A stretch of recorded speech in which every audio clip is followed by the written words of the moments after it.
Shika hii 120 kaka. Nenda ulipe kodi. Kaka wewe unasikia nini na maisha yako yakoje?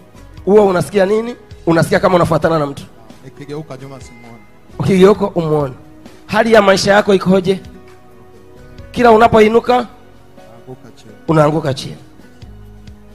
Nauza mpaka kiwanja, nauza vitu vyangu vya ndani, nalala chini. Kaka rudia. Nauza mpaka kiwanja.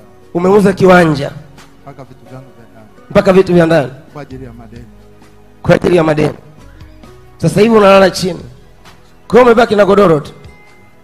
Una mke? Na watoto. Watoto wako wapi? Una watoto wangapi? Watatu. Na mama yao yuko wapi? Nao yuko anahangaika. Anahangaika.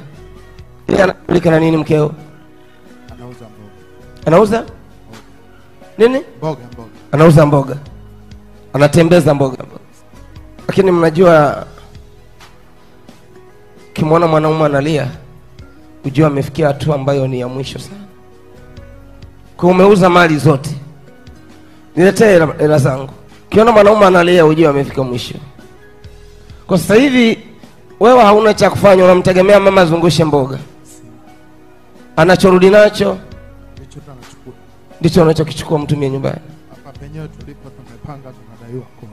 Unadaiwa kodi ya miezi 3. Unadaiwa kiasi gani? 120. Jesus. Nisabia hapo kwanza 120 afu ndipo tuendelee.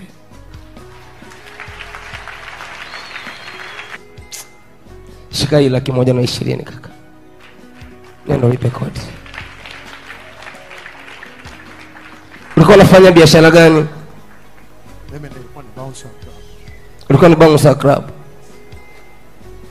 Na baa yetu baada ya kufanya kazi ikaungua, ndio ile pande sita ya kuuza. Iliungua moto. Kwa zaidi hapo sina kazi tena. Hauna kazi tena sasa hivi. Nisabia 200 hapo. 1 2 3 4 5 6 7 8 9 10 11 12 13 14 15 16 17 18 19 20. Ebu shika hii. Najua wewe ni mwanaume. Utajua jinsi ya kwanza. Kini Jumapili